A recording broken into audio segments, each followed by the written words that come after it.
मुल्की सियासत के लिए एक जल्जले से कम नहीं थे। अब इसके आफ्टर शॉक्स ख़त्म होने का नाम नहीं ले रहे।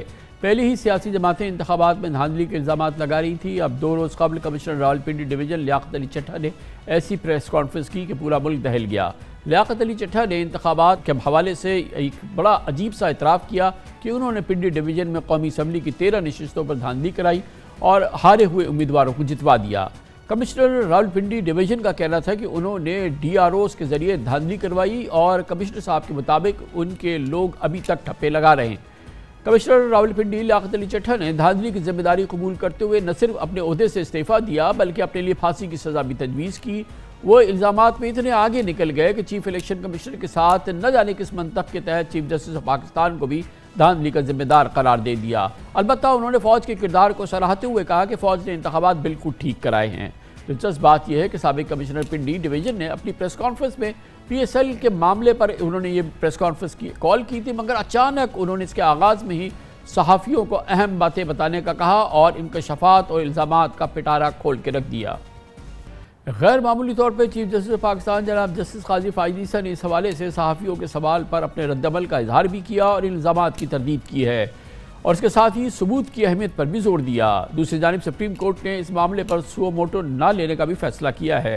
दरअसल रावलपिंडी डिवीज़न में कौमी असम्बली की 13 नशिस्तों में से 11 में नून लीग के उम्मीदवार कामयाब हुए थे, जबकि एक नशिस्त पीपल्स पार्टी और एक आज़ाद उम्मीदवार के हिस्से में आई। इसी तरह सूबाई असम्बली की 26 नशिस्तों में नून लीग 16 में फातेह रही, जबकि PTI के 10 आज़ाद उम्मीदवार कामयाब ठहरे। साबिक कमिश्नर पिंडी के इल्ज़ामात के बाद उनको ओहदे से हटा दिया गया। अब इलेक्शन कमीशन में भी एक हंगामी इजलास हुआ। इसके बाद में इसके एक बयान दिया गया कि इलेक्शन के कंडक्ट में किसी कमिश्नर का बराह रास्त कोई किरदार नहीं होता। ताहम इलेक्शन कमीशन ने इस मामले की इंक्वायरी के लिए एक कमेटी कायम कर दी है। ये बहुत भरपूर एक इल्ज़ाम और बहुत भरपूर डेवलपमेंट, एक नाकाबिल यकीन सी डेवलपमेंट थी जो सामने ये नज़र आई कमिश्नर रावलपिंडी के इस बयान की सूरत हाल पर। इसके मज़ीद असरात और मौजूदा सूरत हाल पर बात करते हैं। हमारे साथ मौजूद है मुमताज़ सीनियर इन्वेस्टिगेटिव जर्नलिस्ट।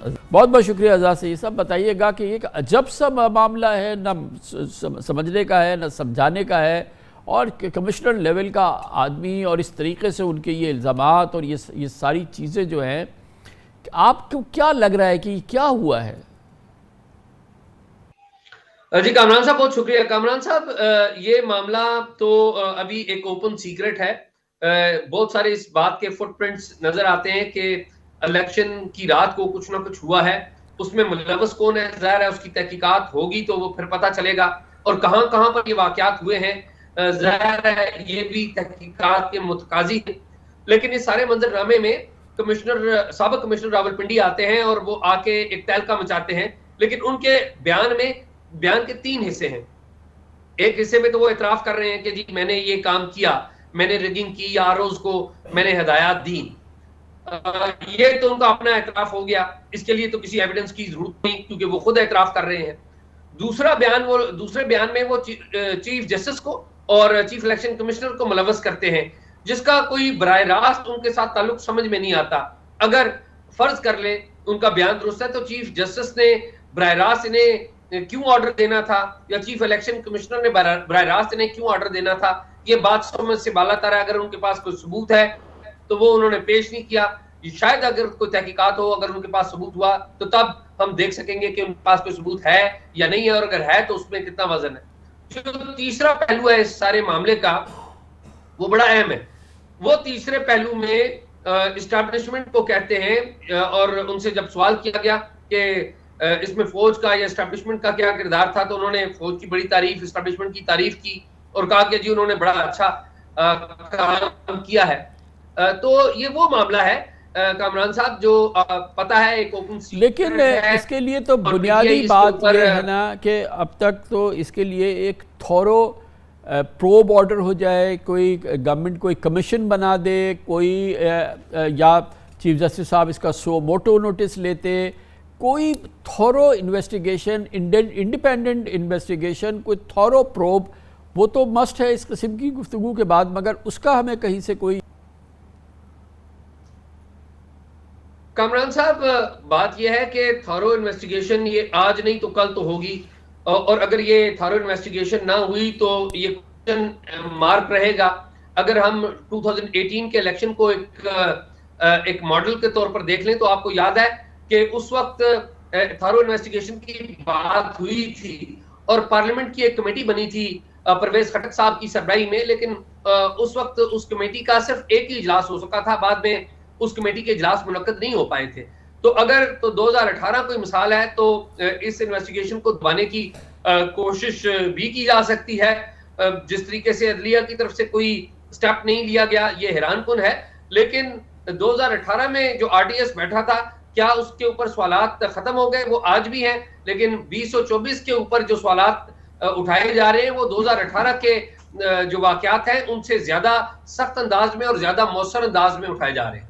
तो अब इसका दूसरी जानिब ना कोई इन्वेस्टिगेशन ऑर्डर हुई है, ना कोई प्रोब ऑर्डर हुआ है, तो इसकी क्या इस पर क्या सरकार की क्या राय होगी? वो किस तरीके से इसको प्रोसीड करेंगे? क्या इस पर कोई कानूनी कार्रवाई बनती है? क्या ये काबिल गिरफ्त कोई जुर्म है? इसको किस तरह से कैटेगराइज किया जा रहा है? गवर्नमेंट इसको इंटरप्रेट कैसे कर रही है?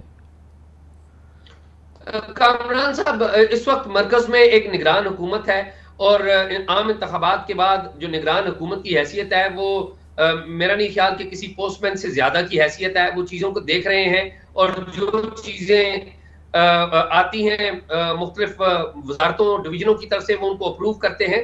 असल जो फैसला करना होगा वो नई हुकूमत की तरफ से करना होगा। देखना यह है कि नई हुकूमत क्या, मगर इसमें एक बुनियादी सवाल है ना एजाज सैयद साहब, कि ये बताएं कि एक तो आप खुद उस जगह पे रहते हैं, फिर तजुर्बा है रावलपिंडी पूरे डिवीज़न का, फिर दूसरी बात यह है कि आपने खुद इलेक्शन से पहले इसका पूरा दौरा किया था।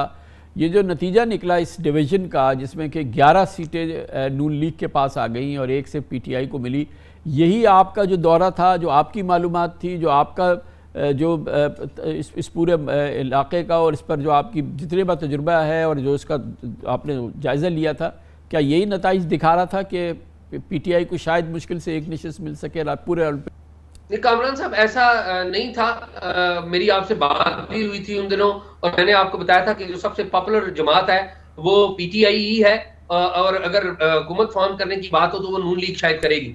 तो जो नताइज यहाँ पर जो आए और जिस तरीके से ट्रेंड बना, पीटीआई का काउंटर निकला जिस तरीके से, वो तो बता रहे थे कोई और ही कहानी, और जिसका इजहार हुआ कि बहुत बड़ी तादाद में पीटीआई के जो बैग मेंबर्स थे वो जीते। तो इस इलाके में वही सूरत हाल थी जो रेस्ट ऑफ पंजाब में थी या रेस्ट ऑफ पाकिस्तान में थी। तो यहाँ पे भी जो ट्रेंड थे वो पीटीआई के जो सपोर्टेड आजाद उम्मीदवार हैं उनके हक में थे। बहुत बहुत शुक्रिया। अब इस पर एक और राय लेते हैं। कानून को भी समझते हैं, अदालती निज़ाम को भी समझते हैं और ख़ुद इलेक्शन भी लड़ा PSA 110 कराची से।